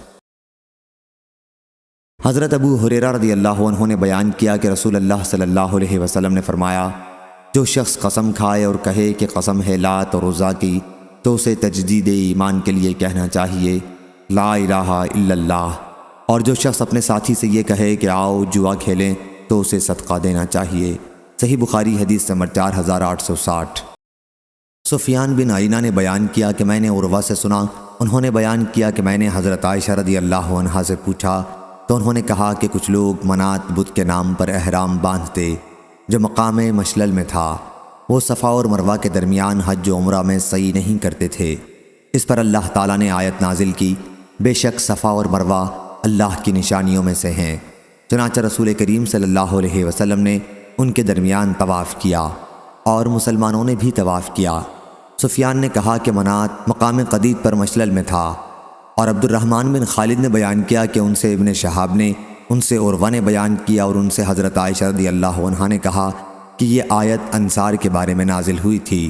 اسلام سے پہلے انصار اور قبیلہ غسان کے لوگ منات کے نام پر احرام باندھتے تھے، پہلی حدیث کی طرح۔ اور معمر نے ظاہری سے بیان کیا، ان سے عروہ نے، ان سے حضرت عائشہ رضی اللہ عنہا نے کہ قبیلہ انصار کے کچھ لوگ منات کے نام کا احرام باندھتے تھے۔ منات ایک بت تھا جو مکہ اور مدینہ کے درمیان رکھا ہوا تھا۔ اسلام لانے کے بعد ان لوگوں نے کہا کہ یا رسول اللہ صلی اللہ علیہ وسلم، ہم منات کی تعظیم کے لیے صفا اور مروہ کے درمیان سعی نہیں کیا کرتے تھے۔ صحیح بخاری حدیث نمبر 4861۔ حضرت ابن عباس رضی اللہ عنہ نے بیان کیا کہ نبی کریم صلی اللہ علیہ وسلم نے سورہ والنجم میں سجدہ کیا اور آپ کے ساتھ مسلمانوں نے اور تمام مشرکوں اور جنات و انسانوں نے بھی سجدہ کیا۔ عبد الوارث کے ساتھ اس حدیث کو ابراہیم بن طہمان نے بھی ایوب سے روایت کیا، اور اسماعیل بن علیہ نے اپنی روایت میں حضرت ابن عباس رضی اللہ عنہ کا ذکر نہیں کیا۔ صحیح بخاری حدیث نمبر 4862۔ عبداللہ بن مسعود رضی اللہ عنہ نے بیان کیا کہ سب سے پہلے نازل ہونے والی سجدے والی سورت سورہ نجم ہے۔ بیان کیا کہ پھر رسول اللہ صلی اللہ علیہ وسلم نے اس کی تلاوت کے بعد سجدہ کیا، اور جتنے لوگ آپ کے پیچھے تھے سبھی نے آپ کے ساتھ سجدہ کیا سوائے ایک شخص کے۔ میں نے دیکھا کہ اس نے اپنی ہتھیلی میں مٹی اٹھائی اور اس پر سجدہ کر لیا۔ بعد میں بدر کی لڑائی میں نے اسے دیکھا کہ کفر کی حالت میں وہ قتل کیا ہوا پڑا ہے۔ وہ شخص امیہ بن خلف تھا۔ صحیح بخاری حدیث نمبر 4863۔ حضرت عبداللہ بن مسعود رضی اللہ عنہ نے بیان کیا کہ رسول اللہ صلی اللہ علیہ وسلم کے زمانے میں چاند 2 ٹکڑے ہو گیا تھا، ایک ٹکڑا پہاڑ کے اوپر اور دوسرا اس کے پیچھے چلا گیا تھا۔ حضرت صلی اللہ علیہ وسلم نے اس موقع پر ہم سے فرمایا تھا کہ گواہ رہنا۔ صحیح بخاری حدیث نمبر 4864۔ عبداللہ رضی اللہ عنہ نے بیان کیا کہ چاند پھٹ گیا تھا، اور اس وقت ہم بھی نبی کریم صلی اللہ علیہ وسلم کے ساتھ تھے، چنانچہ اس کے 2 ٹکڑے ہو گئے۔ حضرت صلی اللہ علیہ وسلم نے ہم سے فرمایا کہ لوگوں گواہ رہنا، گواہ رہنا۔ صحیح بخاری حدیث نمبر 4865۔ عبید اللہ بن عبداللہ بن عتبہ بن مسعود نے بیان کیا، ان سے حضرت عبداللہ بن عباس رضی اللہ عنہ نے بیان کیا کہ نبی کریم صلی اللہ علیہ وسلم کے زمانے میں چاند پھٹ گیا تھا۔ صحیح بخاری حدیث نمبر 4866۔ حضرت انس رضی اللہ عنہ نے بیان کیا کہ مکے والوں نے نبی کریم صلی اللہ علیہ وسلم سے معجزہ دکھانے کو کہا، تو حضرت صلی اللہ علیہ وسلم نے انہیں چاند کے پھٹ جانے کا معجزہ دکھایا۔ صحیح بخاری حدیث نمبر 4867۔ حضرت انس رضی اللہ عنہ نے بیان کیا کہ چاند 2 ٹکڑوں میں پھٹ گیا تھا۔ صحیح بخاری حدیث نمبر 4868۔ عبداللہ بن مسعود رضی اللہ عنہ نے بیان کیا کہ نبی کریم صلی اللہ علیہ وسلم فحل میں مدکر پڑھا کرتے تھے۔ صحیح بخاری حدیث نمبر 4869۔ سعید قطان نے بیان کیا، ان سے شعبہ نے، ان سے ابو اسحاق نے، ان سے اسود نے، اور ان سے حضرت عبداللہ بن مسعود رضی اللہ عنہ نے کہ نبی کریم فحل میں مدکر پڑھا کرتے تھے، سو ہے کوئی نصیحت کرنے والا۔ صحیح بخاری حدیث نمبر 4870۔ زہیر نے بیان کیا، ان سے ابو اسحاق نے، انہوں نے ایک شخص کو اسود سے پوچھتے سنا کہ سورہ قمر میں آیت فحل میں مدکر ہے یا مذکر؟ انہوں نے کہا کہ میں نے حضرت ابن مسعود رضی اللہ عنہ سے سنا، وہ فحل میں مدکر پڑھا کرتے تھے۔ انہوں نے کہا کہ میں نے نبی کریم صلی اللہ علیہ وسلم کو بھی فحل میں مدکر پڑھتے سنا ہے، دال محملہ سے۔ صحیح بخاری حدیث نمبر 4871۔ عثمان نے خبر دی، انہیں شعبہ نے، انہیں ابو اسحاق نے، انہیں اسود نے، اور انہیں حضرت ابن مسعود رضی اللہ عنہ نے کہ نبی کریم صلی اللہ علیہ وسلم نے فحل میں مدکر پڑھا، الآیت دال محملہ سے۔ صحیح بخاری حدیث نمبر 4872۔ شعبہ نے بیان کیا، ان سے ابو اسحاق نے، ان سے اسود نے، اور ان سے حضرت عبداللہ بن مسعود رضی اللہ عنہ نے کہ رسول اللہ صلی اللہ علیہ وسلم فحل میں مدکر دال محملہ سے پڑھا تھا۔ صحیح بخاری حدیث نمبر 4873۔ وکی نے بیان کیا، ان سے اسرائیل نے، ان سے ابو اسحاق نے، ان سے اسود بن یزید نے، اور ان سے حضرت عبداللہ بن مسعود رضی اللہ عنہ نے کہ میں نے نبی کریم صلی اللہ علیہ وسلم کے سامنے فحل میں مذکر پڑھا، تو آپ نے فرمایا کہ فحل میں مدکر یعنی دال محملہ سے پڑھو۔ صحیح بخاری حدیث نمبر 4874۔ خالد حذا نے بیان کیا، ان سے اکرمہ نے، اور ان سے ابن عباس رضی اللہ عنہ نے دوسری سند، اور مجھ سے محمد بن یحییٰ ذہلی نے بیان کیا، کہا ہم سے عفان بن مسلم نے بیان کیا، ان سے وہیب نے کہا ہم سے خالد حذا نے بیان کیا، ان سے اکرمہ نے، اور ان سے ابن عباس رضی اللہ عنہ نے کہ رسول اللہ صلی اللہ علیہ وسلم جب کہ آپ بدر کی لڑائی کے ایک دن ایک خیمے میں تھے اور یہ دعا کر رہے تھے کہ اے اللہ، میں تجھے تیرا عہد اور وعدہ نصرت یاد دلاتا ہوں۔ اے اللہ، تیری مرضی ہے، اگر تو چاہے ان تھوڑے سے مسلمانوں کو بھی ہلاک کر دے، پھر آج کے بعد تیری عبادت باقی نہیں رہے گی۔ پھر حضرت ابو بکر رضی اللہ عنہ نے حضرت صلی اللہ علیہ وسلم کا ہاتھ پکڑ لیا اور عرض کیا، بس یا رسول اللہ صلی اللہ علیہ وسلم، آپ نے اپنے رب سے بہت ہی الحاح و زاری سے دعا کر لی ہے۔ اس وقت حضور صلی اللہ علیہ وسلم زرہ پہنے ہوئے چل پھر رہے تھے اور آپ خیمے سے نکلے تو زبان مبارک پر یہ آیت تھی، سو ان قریب کافروں کی جماعت شکست کھائے گی اور یہ سب پیٹ پھیر کر بھاگیں گے۔ صحیح بخاری حدیث نمبر 4875۔ یوسف بن ماہک نے خبر دی، انہوں نے بیان کیا کہ میں حضرت عائشہ ام المومنین رضی اللہ عنہا کی خدمت میں حاضر تھا۔ آپ نے فرمایا کہ جس وقت آیت لیکن ان کا اصل وعدہ تو قیامت کے دن کا ہے اور قیامت بڑی سخت اور تلخ چیز ہے، حضرت محمد صلی اللہ علیہ وسلم پر مکے میں نازل ہوئی تو میں بچی تھی اور کھیلا کرتی تھی۔ صحیح بخاری حدیث نمبر 4876۔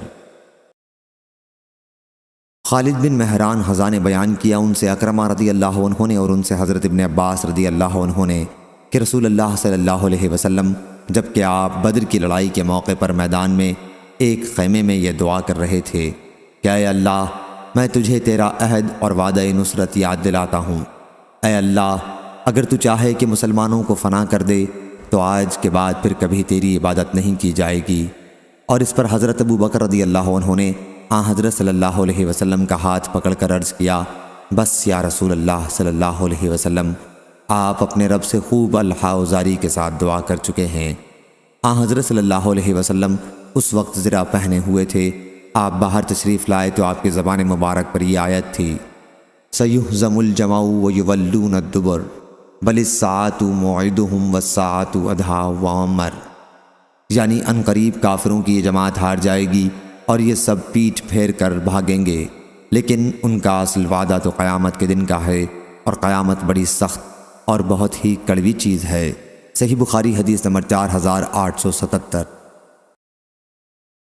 ابو عمران جونی نے بیان کیا، ان سے ابو بکر بن عبداللہ بن قیس نے اور ان سے ان کے والد عبداللہ بن قیس ابو موسیٰ اشعری رضی اللہ عنہ نے کہ رسول اللہ صلی اللہ علیہ وسلم نے فرمایا، جنت میں 2 باغ ہوں گے جن کے برتن اور تمام دوسری چیزیں چاندی کی ہوں گی، اور 2 دوسرے باغ ہوں گے جن کے برتن اور تمام دوسری چیزیں سونے کے ہوں گے، اور جنت عدن سے جنتیوں کے اپنے رب کے دیدار میں کوئی چیز سوائے کبریائی کی چادر کے جو اس کے منہ پر ہوگی حائل نہ ہوگی۔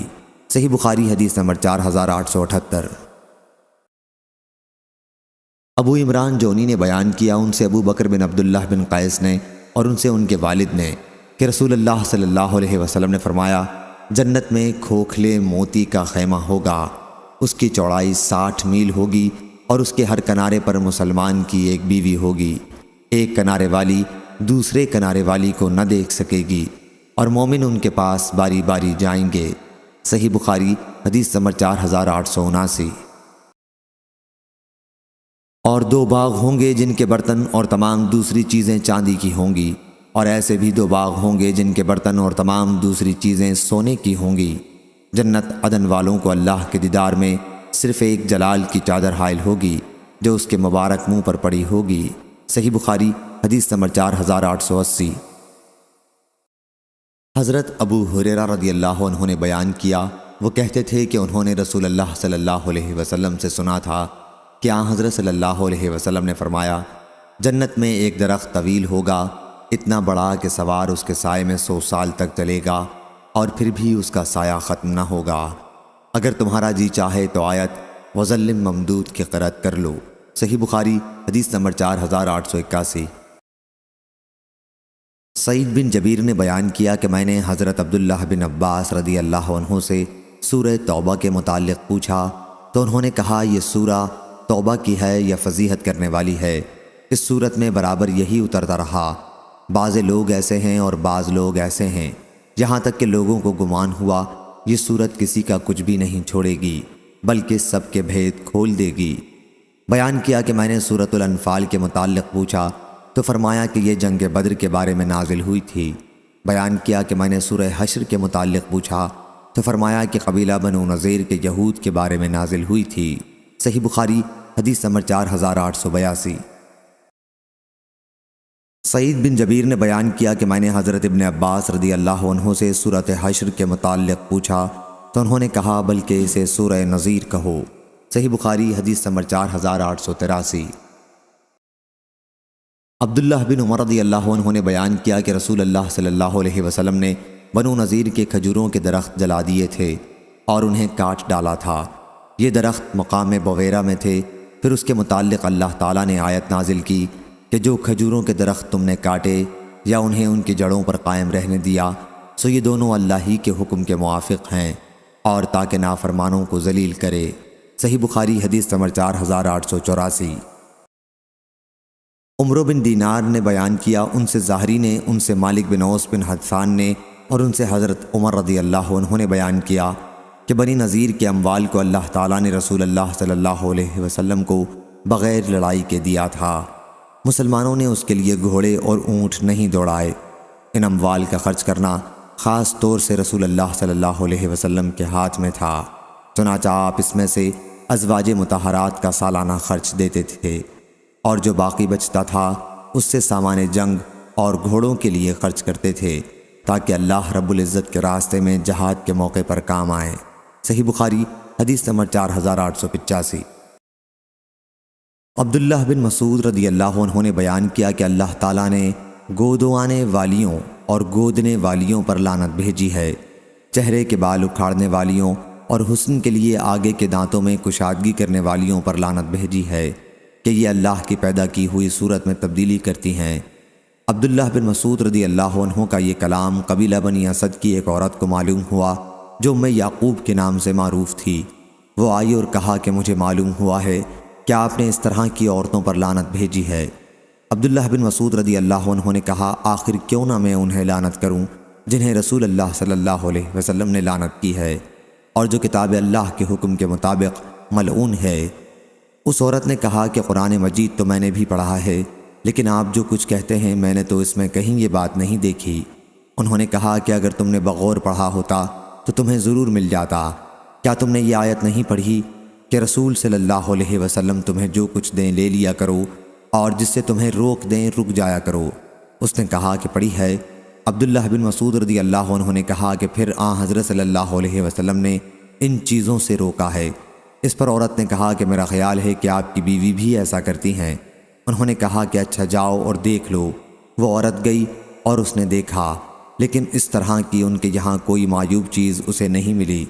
پھر عبداللہ بن مسعود رضی اللہ عنہ نے کہا کہ اگر میری بیوی اسی طرح کرتی تو بھلا وہ میرے ساتھ رہ سکتی تھی؟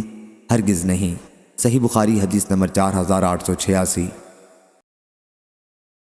سفیان ثوری نے بیان کیا کہ میں نے عبد الرحمن بن عابس سے منصور بن معتمر کی حدیث کا ذکر کیا جو وہ ابراہیم سے بیان کرتے تھے کہ ان سے علقمہ نے اور ان سے حضرت عبداللہ بن مسعود رضی اللہ عنہ نے بیان کیا کہ رسول اللہ صلی اللہ علیہ وسلم نے سر کے قدرتی بالوں کے ساتھ مصنوعی بال لگانے والیوں پر لعنت بھیجی تھی۔ عبد الرحمن بن عابس نے کہا کہ میں نے بھی یعقوب نامی ایک عورت سے سنا تھا، وہ حضرت عبداللہ بن مسعود رضی اللہ عنہ سے منصور کی حدیث کے مثل بیان کرتی تھی۔ صحیح بخاری حدیث نمبر 4887۔ عمرو بن میمون نے بیان کیا کہ حضرت عمر بن خطاب رضی اللہ عنہ نے زخمی ہونے کے بعد انتقال سے پہلے فرمایا تھا، میں اپنے بعد ہونے والے خلیفہ کو مہاجرین اولین کے بارے میں وصیت کرتا ہوں کہ وہ ان کا حق پہچانے، اور میں اپنے بعد میں ہونے والے خلیفہ کو انصار کے بارے میں وصیت کرتا ہوں جو دارالسلام اور ایمان میں نبی کریم صلی اللہ علیہ وسلم کی ہجرت سے پہلے ہی سے قرار پکڑے ہوئے ہیں، یہ کہ ان میں جو نیکوکار ہیں ان کی عزت کرے اور ان کے غلط کاروں سے درگزر کرے۔ صحیح بخاری حدیث نمبر 4888۔ حضرت ابو ہریرہ رضی اللہ عنہ نے بیان کیا کہ رسول اللہ صلی اللہ علیہ وسلم کی خدمت میں ایک صاحب خود حضرت ابو ہریرہ رضی اللہ عنہ حاضر ہوئے اور عرض کیا، یا رسول اللہ صلی اللہ علیہ وسلم، میں فاقے سے ہوں۔ حضرت صلی اللہ علیہ وسلم نے انہیں ازواج مطہرات کے پاس بھیجا کہ وہ آپ کی دعوت کریں، لیکن ان کے پاس کوئی چیز کھانے کی نہیں تھی۔ آپ صلی اللہ علیہ وسلم نے فرمایا، کیا کوئی شخص ایسا نہیں جو آج رات اس مہمان کی میزبانی کرے؟ اللہ اس پر رحم کرے گا۔ اس پر ایک انصاری صحابی ابو طلحہ رضی اللہ عنہ کھڑے ہوئے اور عرض کیا، یا رسول اللہ، یہ آج میرے مہمان ہیں۔ پھر وہ انہیں اپنے ساتھ لے گئے اور اپنی بیوی سے کہا کہ یہ رسول اللہ صلی اللہ علیہ وسلم کے مہمان ہیں، کوئی چیز ان سے بچا کے نہ رکھنا۔ بیوی نے کہا کہ اللہ کی قسم، میرے پاس اس وقت بچوں کے کھانے کے سوا اور کوئی چیز نہیں ہے۔ انصاری صحابی نے کہا اگر بچے کھانا مانگے تو انہیں سلا دو اور آؤ یہ چراغ بھی بجھا دو، آج رات ہم بھوکے ہی رہ لیں گے۔ بیوی نے ایسا ہی کیا۔ پھر وہ انصاری صحابی صبح کے وقت رسول اللہ صلی اللہ علیہ وسلم کی خدمت میں حاضر ہوئے تو آن حضرت صلی اللہ علیہ وسلم نے فرمایا کہ اللہ تعالیٰ نے فلاں انصاری صحابی اور ان کی بیوی کے عمل کو پسند فرمایا۔ یا آپ نے یہ فرمایا کہ اللہ تعالیٰ مسکرایا۔ پھر اللہ تعالیٰ نے یہ آیت نازل کی، وَيُؤْثِرُونَ عَلَىٰ أَنفُسِهِمْ وَلَوْ كَانَ بِهِمْ خَصَاصَةٌ، یعنی اور اپنے سے مقدم رکھتے ہیں اگرچہ خود فاقے میں ہی ہوں۔ صحیح بخاری حدیث نمبر 4889۔ حسن بن محمد بن علی نے بیان کیا، انہوں نے علی رضی اللہ عنہ کے کاتب عبید اللہ بن ابی رافع سے سنا، وہ بیان کرتے تھے کہ میں نے علی رضی اللہ عنہ سے سنا، انہوں نے کہا کہ رسول اللہ صلی اللہ علیہ وسلم نے مجھے حضرت زبیر اور مقداد رضی اللہ عنہ کو روانہ کیا، اور جب مقام خاخ کے باغ پر پہنچ جاؤ گے جو مکے اور مدینے کے درمیان تھا تو وہاں تمہیں ہودج میں ایک عورت ملے گی، اس کے ساتھ ایک خط ہوگا، وہ خط تم اس سے لے لینا۔ چنانچہ ہم روانہ ہوئے، ہمارے گھوڑے ہمیں تیز رفتاری کے ساتھ لے جا رہے تھے۔ آخر جب ہم اس باغ پر پہنچے تو واقعی وہاں ہم نے ہودج میں اس عورت کو پا لیا۔ ہم نے اس سے کہا کہ خط نکال، اس نے کہا میرے پاس کوئی خط نہیں ہے۔ ہم نے اس سے کہا کہ خط نکال دے ورنہ ہم تیرا سارا کپڑا اتار کر تلاشی لیں گے۔ آخر اس نے اپنی چوٹی سے خط نکالا، ہم لوگ وہ خط لے کر حضرت صلی اللہ علیہ وسلم کی خدمت میں حاضر ہوئے۔ اس خط میں لکھا ہوا تھا کہ حاطب بن ابی بلتع کی طرف سے مشرکین کے چند آدمیوں کی طرف جو مکے میں تھے۔ اس خط میں انہوں نے حضرت صلی اللہ علیہ وسلم کی تیاری کا ذکر لکھا تھا کہ حضرت صلی اللہ علیہ وسلم ایک بڑی فوج لے کر آتے ہیں، تم اپنا بچاؤ کر لو۔ حضور اکرم صلی اللہ علیہ وسلم نے دریافت فرمایا، حاطب یہ کیا ہے؟ انہوں نے عرض کیا، یا رسول اللہ صلی اللہ علیہ وسلم میرے معاملے میں جلدی نہ فرمائیں، میں قریش کے ساتھ بطور حلیف زمانہ قیام مکہ میں رہا کرتا تھا، لیکن ان کے قبیلہ و خاندان سے میرا کوئی تعلق نہیں تھا۔ اس کے برخلاف آپ کے ساتھ جو دوسرے مہاجرین ہیں ان کی قریش میں رشتہ داریاں ہیں، اور ان کی رعایت سے قریش مکہ میں رہ جانے والے ان کے اہل و عیال اور مال کی حفاظت کرتے ہیں۔ میں نے چاہا کہ جبکہ ان سے میرا کوئی نسبی تعلق نہیں ہے تو اس موقع پر ان پر ایک احسان کر دوں اور اس کی وجہ سے وہ میرے رشتہ داروں کی مکے میں حفاظت کریں۔ یا رسول اللہ صلی اللہ علیہ وسلم میں نے یہ عمل کفر یا اپنے دین سے پھر جانے کی وجہ سے نہیں کیا ہے۔ حضرت صلی اللہ علیہ وسلم نے فرمایا، یقیناً انہوں نے تم سے سچی بات کہہ دی ہے۔ عمر رضی اللہ عنہ بولے کہ یا رسول اللہ صلی اللہ علیہ وسلم مجھے اجازت دیں میں اس کی گردن مار دوں۔ آپ صلی اللہ علیہ وسلم نے فرمایا، یہ بدر کی جنگ میں ہمارے ساتھ موجود تھے، تمہیں کیا معلوم اللہ تعالیٰ بدر والوں کے تمام حالات سے واقف تھا، اور اس کے باوجود ان کے متعلق فرما دیا کہ جو جی چاہے کرو، اور اس کے باوجود ان کے متعلق فرما دیا کہ جو جی چاہے کرو کہ میں نے تمہیں معاف کر دیا۔ عمرو بن دینار نے کہا کہ حاطب بن ابی بلتع رضی اللہ عنہ ہی کے بارے میں یہ آیت نازل ہوئی تھی، یا ایھا الذین آمنوا لا تتخذوا عدوی وعدوکم اولیاء، اے ایمان والو تم میرے دشمن اور اپنے دشمن کو دوست نہ بنا لینا۔ سفیان بن عیینہ نے کہا کہ مجھے اس کا علم نہیں کہ اس آیت کا ذکر حدیث میں داخل ہے یا یہ عمرو بن دینار کا قول ہے۔ ہم سے علی بن عبداللہ مدینی نے بیان کیا کہ سفیان بن عیینہ سے حاطب بن ابی بلتع رضی اللہ عنہ کے بارے میں پوچھا گیا کہ کیا آیت لا تتخذوا عدوی انہی کے بارے میں نازل ہوئی تھی؟ سفیان نے کہا کہ لوگوں کی روایت میں تو یوں ہی ہے، لیکن میں نے عمرو سے جو حدیث یاد کی اس میں سے ایک حرف بھی میں نے نہیں چھوڑا، اور میں نہیں سمجھتا کہ میرے سوا اور کسی نے اس حدیث کو عمرو سے خوب یاد رکھا ہو۔ صحیح بخاری حدیث نمبر 4890۔ عروہ نے خبر دی اور انہیں نبی کریم صلی اللہ علیہ وسلم کے زوجہ مطہرہ حضرت عائشہ رضی اللہ عنہا نے خبر دی کہ رسول اللہ صلی اللہ علیہ وسلم اس آیت کے نزول ہونے کے بعد ان مومن عورتوں کا امتحان لیا کرتے تھے جو ہجرت کر کے مدینہ آتی تھیں۔ اللہ تعالیٰ نے ارشاد فرمایا تھا کہ یا ایھا النبی اذا جاءک المؤمنات، یعنی اے نبی کریم صلی اللہ علیہ وسلم جب آپ سے مسلمان عورتیں بیعت کرنے کے لیے آئیں، ارشاد غفور الرحیم تک۔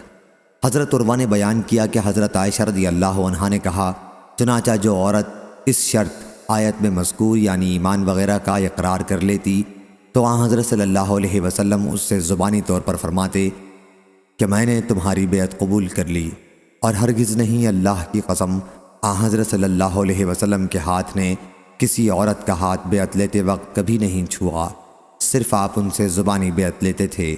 کہ آیت میں مذکورہ باتوں پر قائم رہنا اس روایت کے مطابق یونس، معمر اور عبد الرحمن بن اسحاق نے ظاہری سے کی، اور اسحاق بن راشد نے ظاہری سے بیان کیا کہ ان سے عروہ اور عمرہ بنت عبد الرحمن نے کہا۔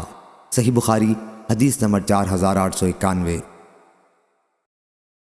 عطیہ رضی اللہ عنہا نے بیان کیا کہ ہم نے رسول اللہ صلی اللہ علیہ وسلم سے بیعت کی تو آپ نے ہمارے سامنے اس آیت کی تلاوت کی، اللہ یشرکن باللہ، اللہ کے ساتھ کسی کو شریک نہ کریں گی، اور ہمیں نوحہ یعنی میت پر زور زور سے رونا پیٹنا کرنے سے منع فرمایا۔ حضرت صلی اللہ علیہ وسلم کی اس ممانعت پر ایک عورت خود عطیہ رحمۃ اللہ علیہم نے اپنا ہاتھ کھینچ لیا اور عرض کیا کہ فلاں عورت نے نوحے میں میری مدد کی تھی، میں چاہتی ہوں کہ اس کا بدلہ چکاؤں۔ حضرت صلی اللہ علیہ وسلم نے اس کا کوئی جواب نہیں دیا، چنانچہ وہ گئیں اور پھر دوبارہ آ کر حضرت صلی اللہ علیہ وسلم سے بیعت کی۔ صحیح بخاری حدیث نمبر 4892۔ وہب بن جریر نے بیان کیا، کہا کہ ہم سے میرے والد نے بیان کیا، انہوں نے بیان کیا کہ میں نے زبیر سے سنا، انہوں نے اکرمہ سے، اور انہوں نے حضرت ابن عباس رضی اللہ عنہ سے اللہ تعالیٰ کے ارشاد وَلَا يَعْصِينَكَ فِي مَعْرُوفٍ یعنی اور بھلی باتوں اور اچھے کاموں میں آپ کی نافرمانی نہ کریں گی کے بارے میں انہوں نے کہا کہ یہ بھی ایک شرط تھی جسے اللہ تعالیٰ نے حضرت صلی اللہ علیہ وسلم سے بیعت کے وقت عورتوں کے لیے ضروری قرار دیا تھا۔ صحیح بخاری حدیث نمبر 4893۔ ابو ادریس نے بیان کیا اور انہوں نے حضرت عبادہ بن صامت رضی اللہ عنہ سے سنا، انہوں نے بیان کیا کہ ہم نبی کریم صلی اللہ علیہ وسلم کی خدمت میں حاضر تھے۔ حضرت صلی اللہ علیہ وسلم نے فرمایا کہ تم مجھ سے اس بات پر بیعت کرو گے کہ اللہ تعالیٰ کے ساتھ شریک نہ ٹھہراؤ گے، اور نہ زنا کرو گے، اور نہ چوری کرو گے۔ آپ نے سورہ نساء کی آیتیں پڑھیں۔ سفیان نے اس حدیث میں اکثر یوں کہا کہ آپ نے یہ آیت پڑھی، پھر تم میں سے جو شخص اس شرط کو پورا کرے گا تو اس کا اجر اللہ پر ہے، اور جو کوئی ان میں سے کسی شرط کے خلاف ورزی کر بیٹھا اور اس پر اسے سزا بھی مل گئی تو سزا اس کے لیے کفارہ بن جائے گی۔ لیکن کسی نے اپنے کسی عہد کے خلاف کیا اور اللہ نے اسے چھپا لیا تو وہ اللہ کے حوالے ہے، اللہ چاہے تو اسے اس پر عذاب دے اور اگر چاہے معاف کر دے۔ سفیان کے ساتھ اس حدیث کو عبد الرزاق نے بھی معمر سے روایت کیا، انہوں نے ظاہری سے اور یوں ہی کہا، آیت پڑھی۔ صحیح بخاری حدیث نمبر 4894۔ ابن عباس رضی اللہ عنہ نے بیان کیا کہ میں نے رسول اللہ صلی اللہ علیہ وسلم اور ابو بکر اور عمر اور عثمان رضی اللہ عنہم کے ساتھ عید الفطر کی نماز پڑھی ہے۔ ان تمام بزرگوں نے نماز خطبے سے پہلے پڑھی تھی اور خطبہ بعد میں دیا تھا۔ ایک مرتبہ خطبے سے فارغ ہونے کے بعد نبی کریم صلی اللہ علیہ وسلم اترے، گویا اب بھی میں حضرت صلی اللہ علیہ وسلم کو دیکھ رہا ہوں جب آپ لوگوں کو اپنے ہاتھ کے اشارے سے بٹھا رہے تھے۔ پھر آپ صف چیرتے ہوئے آگے بڑھے اور عورتوں کے پاس تشریف لائے۔ بلال رضی اللہ عنہ آپ کے ساتھ تھے۔ پھر آپ نے یہ آیت تلاوت کی، یا ایھا النبی اذا جاءک المؤمنات، یعنی اے نبی جب مومن عورتیں آپ کے پاس آئیں کہ آپ سے ان باتوں پر بیعت کریں کہ اللہ کے ساتھ نہ کسی کو شریک کریں گی، اور نہ چوری کریں گی، اور نہ بدکاری کریں گی، اور نہ اپنے بچوں کو قتل کریں گی، اور نہ بہتان لگائیں گی جسے اپنے ہاتھ اور پاؤں کے درمیان گھڑ لیں۔ آپ نے پوری آیت آخر تک پڑھی۔ جب آپ آیت پڑھ چکے تو فرمایا، تم ان شرائط پر قائم رہنے کا وعدہ کرتی ہو؟ ان میں سے ایک عورت نے جواب دیا، ہاں یا رسول اللہ صلی اللہ علیہ وسلم۔ ان کے سوا اور کسی عورت نے شرم کی وجہ سے کوئی بات نہیں کہی۔ حسن کو اس عورت کا نام معلوم نہیں تھا۔ بیان کیا کہ پھر عورتوں نے صدقہ دینا شروع کیا اور بلال رضی اللہ عنہ نے اپنا کپڑا پھیلا لیا۔ عورتیں بلال رضی اللہ عنہ کے کپڑے میں چھلے اور انگوٹھیاں ڈالنے لگیں۔ صحیح بخاری حدیث نمبر 4895۔ جبیر بن مطعم رضی اللہ عنہ نے بیان کیا کہ میں نے رسول اللہ صلی اللہ علیہ وسلم سے سنا، آپ فرما رہے تھے کہ میرے کئی نام ہیں، میں محمد ہوں، میں احمد ہوں، میں ماہی ہوں کہ جس کے ذریعے اللہ تعالیٰ کفر کو مٹا دے گا، میں حاشر ہوں کہ اللہ تعالیٰ سب کو حشر میں میرے بعد جمع کرے گا، اور میں عاقب ہوں۔ صحیح بخاری حدیث نمبر 4896۔ ابو ہریرہ رضی اللہ عنہ نے بیان کیا کہ ہم رسول اللہ صلی اللہ علیہ وسلم کے پاس بیٹھے ہوئے تھے کہ سورۃ الجمعہ کی یہ آیتیں نازل ہوئیں، وَآخِرِینَ مِنْهُمْ لَمَّا يَلْحَقُوا بِهِمْ، اور دوسروں کے لیے بھی جو ابھی ان میں شامل نہیں ہوئے ہیں، حضرت صلی اللہ علیہ وسلم ہادی اور معلم ہیں۔ بیان کیا میں نے عرض کیا رسول اللہ صلی اللہ علیہ وسلم یہ دوسرے کون لوگ ہیں؟ حضرت صلی اللہ علیہ وسلم نے کوئی جواب نہیں دیا۔ آخر یہی سوال 3 مرتبہ کیا۔ مجلس میں سلمان فارسی رضی اللہ عنہ بھی موجود تھے۔ حضرت صلی اللہ علیہ وسلم نے ان پر ہاتھ رکھ کر فرمایا، اگر ایمان سریہ پر بھی ہوگا تب بھی ان لوگوں یعنی فارس والوں میں سے اس تک پہنچ جائیں گے، یا یوں فرمایا کہ ایک آدمی ان لوگوں میں سے اس تک پہنچ جائے گا۔ صحیح بخاری حدیث نمبر 4897۔ عبدالعزیز نے بیان کیا انہیں سور نے اور ان سے ابو الغیث نے انہیں حضرت ابو ہریرہ رضی اللہ عنہ نے اور انہیں نبی کریم صلی اللہ علیہ وسلم نے کہ ان کی قوم کے کچھ لوگ اسے پالیں گے۔ صحیح بخاری حدیث نمبر 4898۔ عبدالعزیز نے بیان کیا انہیں سور نے اور ان سے ابو الغیث نے انہیں حضرت ابو ہریرہ رضی اللہ عنہ نے اور انہیں نبی کریم صلی اللہ علیہ وسلم نے کہ ان کی قوم کے کچھ لوگ اسے پالیں گے۔ صحیح بخاری حدیث نمبر 4898۔ زید بن ارقم رضی اللہ عنہ نے بیان کیا کہ میں ایک غزوہ تبوک میں تھا اور میں نے منافقوں کے سردار عبداللہ بن ابی کو یہ کہتے سنا کہ جو لوگ مہاجرین رسول کے پاس جمع ہیں ان پر خرچ نہ کرو تاکہ وہ خود ہی رسول اللہ صلی اللہ علیہ وسلم سے جدا ہو جائیں۔ اس نے یہ بھی کہا، اب اگر ہم مدینہ لوٹ کر جائیں گے تو عزت والا وہاں سے ذلت والوں کو نکال باہر کرے گا۔ میں نے اس کا ذکر اپنے چچا سعد بن عبادہ انصاری رضی اللہ عنہ سے کیا، یا حضرت عمر رضی اللہ عنہ سے اس کا ذکر کیا۔ راوی کو شک تھا۔ انہوں نے اس کا ذکر نبی کریم صلی اللہ علیہ وسلم سے کیا۔ حضرت صلی اللہ علیہ وسلم نے مجھے بلایا، میں نے تمام باتیں آپ کو سنا دیں۔ حضرت صلی اللہ علیہ وسلم نے عبداللہ بن ابی اور اس کے ساتھیوں کو بلا بھیجا۔ انہوں نے قسم کھا لی، کہا کہ انہوں نے اس طرح کی کوئی بات نہیں کہی تھی۔ اس پر حضرت صلی اللہ علیہ وسلم نے مجھ کو جھوٹا سمجھا اور عبداللہ کو سچا سمجھا۔ مجھے اس کا اتنا صدمہ ہوا کہ ایسا کبھی نہ ہوا تھا۔ پھر میں گھر میں بیٹھ رہا، میرے چچا نے کہا کہ میرا خیال نہیں تھا کہ حضرت صلی اللہ علیہ وسلم تمہاری تکذیب کریں گے اور تم پر ناراض ہوں گے۔ پھر اللہ تعالیٰ نے یہ صورت نازل کی، جب منافق آپ کے پاس آتے ہیں۔ اس کے بعد حضرت صلی اللہ علیہ وسلم نے مجھے بلوایا اور اس صورت کی تلاوت کی اور فرمایا کہ اے یزید، اللہ تعالیٰ نے تم کو سچا کر دیا ہے۔ صحیح بخاری حدیث نمبر 4900۔